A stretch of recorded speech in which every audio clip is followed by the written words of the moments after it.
Right now, I mean, I say I'm not that religious, but before I really wasn't. But they persuaded me in ways to, look for guidance. You were there. You were there previously. You were there in some way, yeah. Also, now you are no longer that fired up. What happened? Can you tell me honestly? Just life. Just so much things is happening. Has it anything to do with the things that you discover in the Islamic teaching? Anything you discover, there's something there? Just like what I've discovered, you tell me first. There's some things that I don't necessarily agree with in Islam. Yeah. I think that... You just let me know, I will not be surprised. Maybe I know also, I can share with you also. Yeah. One thing that I view about Islam that I don't necessarily agree with is how they kind of... I feel like they oppress women a little bit. Okay. And I've talked to many women about this. Some of them disagree and some of them agree, and I've had civilized conversations with them about it. The fact that it's seen as disgraceful maybe not to the in Islam as a whole, but Islamic culture. It's seen as disgraceful if a woman doesn't wear the hijab or something like that. Okay. How women and men have to be separated whenever they pray. Okay. And the value of woman also, half brand, half weakness. Yeah, exactly. The value of a man. Okay. Yeah. So I feel like there's a little bit of oppression when it comes to that. And in some regards, I do understand where Islam is coming from a religious standpoint. But the way that it can be enforced upon from people, whether that be the person making the prayer or anything like that, then I feel like I wouldn't necessarily agree with it.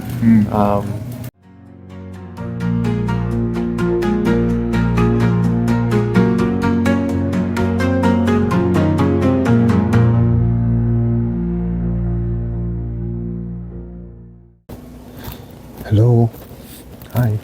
Are you in the class? Are you in the class? Are you in the class? Oh, no, I'm not in a class. I just say hello. How are you? I'm good. How are you? Yeah, very good. Are you a Muslim? I'm looking for Muslim friends. Muslim. Am I Muslim? Yeah. Yeah, I'm Muslim. You're Muslim? Okay, good. Yeah. I'm looking for Muslim friends and try to talk to them because Muslim basically are friendly and also religious. I'm also religious. I like to talk about religion. Oh, really? Would you mind if I talk to you? Oh, are you interested? Sure, you can talk to me, but I'm not like that aware of like Islam. I know like basics, but I'm not like... No, not very deep. Not very devoted. I guess, yeah. Okay. So you are just like a cultural Muslim? Oh, Kinda. okay. Would you mind if I give you this? Sure. Just have your additional information if you want to search for the truth or search for the ultimate truth. And I also like to share the good thing that I have received from... I follow Isa. I follow Isa. You follow Muhammad, right? Yeah. I follow Isa in the way that I'm seriously about his words in the Bible. So I follow him seriously, and I trusted him about 45, 50 years ago, and I find it very meaningful to me. And I find I enjoy peace, joy, meaning, and contentment of life from then on until now. My life is transforming and changing. That's why I like to share with everybody who is interested to know about their eternity, about value, about their soul, more than their current life. So I like to talk to them, and especially found out that Muslims basically are more in tune into these spiritual things, and then they are praying everywhere, right? Praying 5 times a day. Yeah, 5 times. Yeah. Yeah, maybe you're not, right? I definitely don't. not easy. I know it's not easy, and it's a good thing. It's a good thing to do, but I want to curious to know why they are doing it, how they are doing it, and then also want to know what they are believing in and whether they are sure of their eternal life, why they are still living, or whether they will have to find out in the future when they die, when they meet Allah. Like you're asking me like why? Oh, how? Yeah. I can get your information if you Wait a second. If you are aware, if you have anything concerned about eternity. Oh, I feel like most of them they just use it as a way to like find peace with God, like just to have that connection. Okay.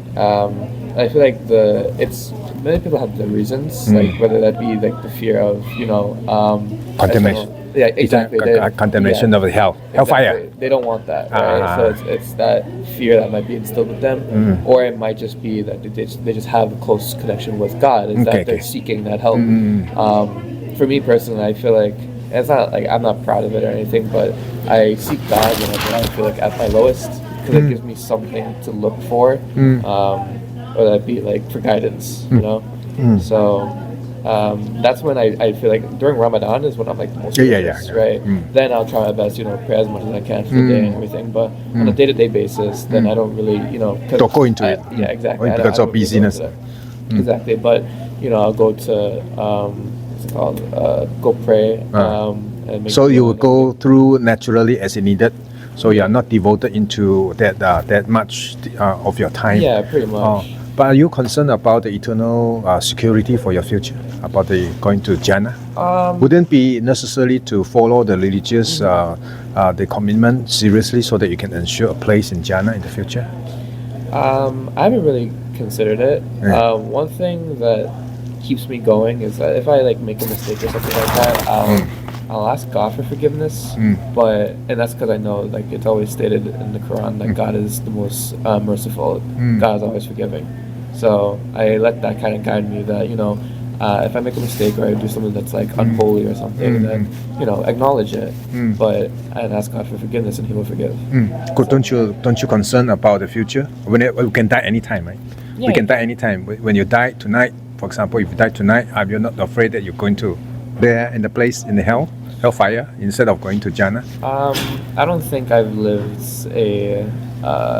such a sinful life that God will put me in hell. I feel like He would.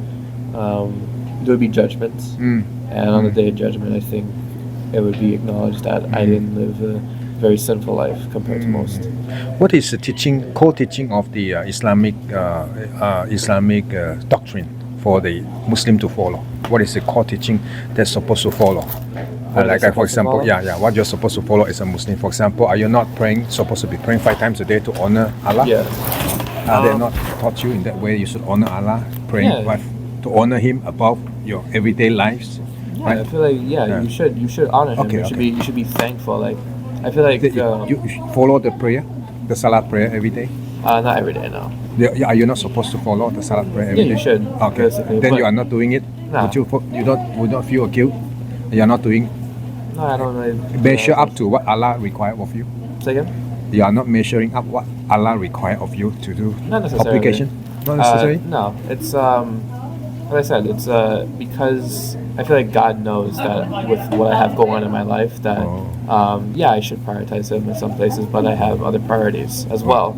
And most people find ways to find God find ways to put God first.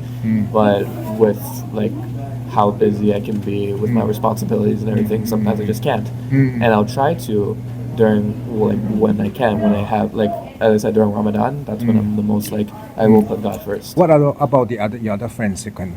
Those can do it. They can pray 5 times a day. As I look for other Muslims, they say they're doing it every day. I have a few friends that can, and I have a few friends who don't either. Whereas what about those who can do it? Who can? Who can do it 5 times a day prayer? The ones who can do it. What do you think about them? Are they a better model for us? Are they a better model? I feel like definitely, and they've definitely inspired me at some points in my life to be more religious. I mean, right now, I say I'm not that religious, but before I really wasn't. But they persuaded me in ways to look for guidance. You were there previously. You were there in some way, yeah. Also, now you are no longer that fired up. What happened? Can you tell me honestly? Just life, just so much things is happening. Has it anything to do with the things that you discover in the Islamic teaching? Anything you discover, there's something there? Just like what I've discovered, you tell me first. There's some things that I don't necessarily agree with in Islam. I think that... You just let me know, I will not be surprised. Maybe I know her also, I can share with you also. One thing that I view about Islam that I don't necessarily agree with is how they kind of... I feel like they oppress women a little bit. Okay. And I've talked to many women about this. Some of them disagree and some of them agree, and I've had civilized conversations with them about it. The fact that it's seen as disgraceful maybe not to the in Islam as a whole, but Islamic culture. It's disgraceful if a woman doesn't wear the hijab or something like that. Okay. How women and men have to be separated whenever they pray. Okay. And the value of woman also, half brand, half weakness. Yeah, exactly. The value of a man. Okay. Yeah. So I feel like there's a little bit of oppression when it comes to that. And in some regards, I do understand where Islam is coming from a religious standpoint. But the way that it can be enforced upon from people, whether that be the person making the prayer or anything like that, then I feel like I wouldn't necessarily agree with it. And a few other things as well. I actually, when I was younger, I went to a Catholic school. So my father's Muslim and my mother is Christian. Oh, really? So I had that dichotomy of... they're the both sides. Exactly. Okay. So I understand both religions. And it's always been an interest of mine to view things on how Islam and Catholicism view some things like Jesus Christ. You know, Catholicism views Jesus as the Son of God, and then Islam, I think, views him as a prophet. Yeah, it's not Son of God now. Yeah, exactly. So, and I've tried to figure it out on my own what I believe, and I can't, because I understand both sides so well. Okay.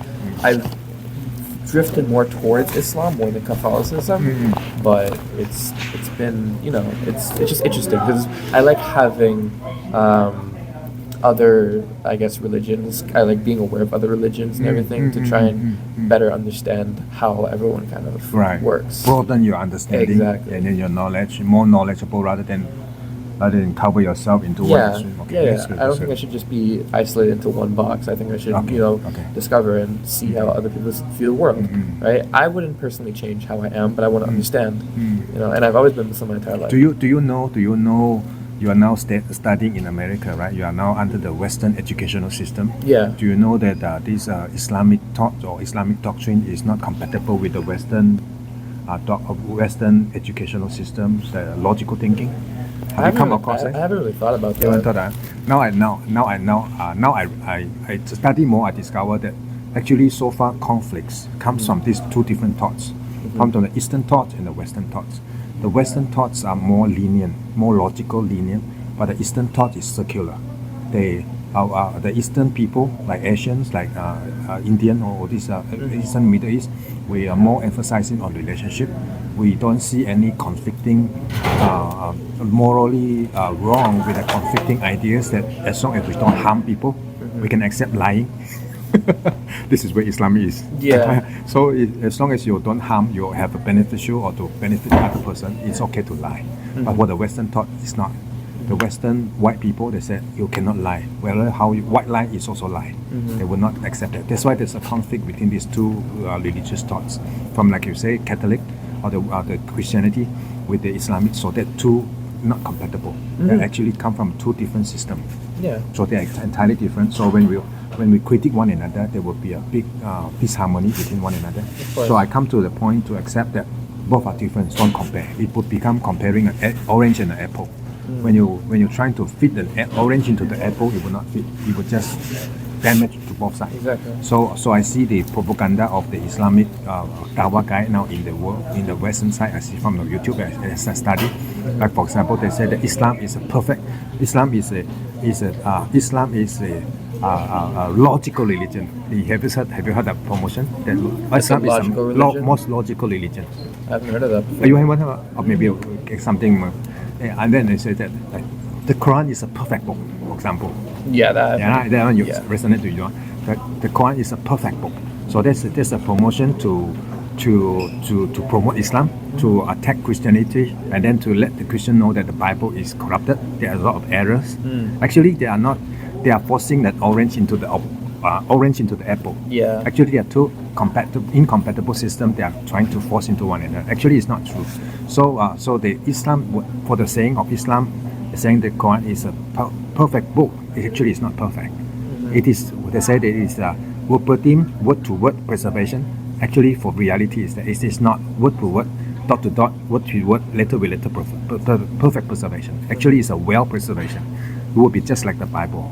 The Bible is also well preserved. The Quran is also well preserved. So we should understand the Quran in a way that is well preserved, but not perfectly preserved as dot to dot, letter with letter.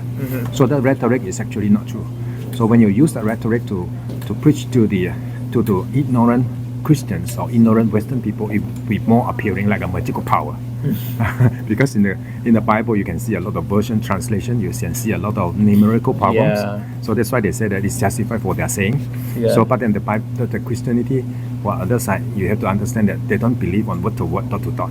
That is not a problem because Christianity accept the preservation of the message. The message never change because there are tens of thousands of manuscripts around, and the Christianity is open for criticism. It has been open for who scrapped it to study, and then they attacked Christianity for a long time, not just this, centuries already. But Christianity still stands today. The Bible is still the most popular, most the top sell on the world. They never been overcoming. So that's why the Bible still stands for itself. The Bible preservation is on the meaning, on the message, not on the letter to letter. But the Quran seems to think that the Quran preservation is on letter to letter. But that letter to letter preservation or promotion rhetoric is also not true. I also discovered that some of the wording are not accurate preserved. Really? Yeah, not accurate preserved. Even some problematic words available in the Quran. For example, there's a word saying that Isa is the sign of the last hour. The Quran said that Isa is a sign of the last hour. You know what the Arabic say? Arabic says that Isa is the knowledge of the last hour. You know the conflict? Yeah. You know the conflict? What is it? The problem is only Allah knows the last hour of the end time. Only Allah knows. Yeah. But the Quran said that He is the knowledge of the last hour. It makes Jesus God already. So Christian attack saying that the Quran say that Jesus is, you acknowledge Jesus is Allah. Yeah. Yeah. So there's a verse inside Quran. The Quran. Today, because I studied the Arabic class, I study Arabic. Really? I read the Quran because I'm interested in both religion. I want to know more about Islam because Islam claims to absolute way to heaven, right? So it would be interesting to me. If Islam is true, then I have to convert. If Christian is true, I need to help Muslim because they are both interested in religion. Yeah. Why? It cannot be both correct. It cannot be one wrong, one correct. Yeah, exactly. It's not going to be like that. So I have a heart to help. If my religion is correct, then I need to help those people who are wrong.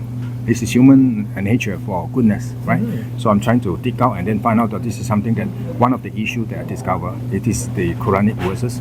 One of the Quranic verses saying that if Isa is the knowledge of the last hour, then that means that he is God. But the theologians scholars say that it should not be translated as knowledge. So they use some mental gymnastics, say that it is not translated as knowledge, even though the Arabic language is knowledge. But he said you should translate as sign of the last hour. So it's twisting of the word. Yeah. Allah's word, can you twist? You can't twist. You cannot twist. Allah words, Arabic words. But they are doing that. They are twisting it. They're twisting it to suit the doctrine, to harmonize, not to conflict with the other verses saying that Allah is the only one who knows the knowledge of the end time.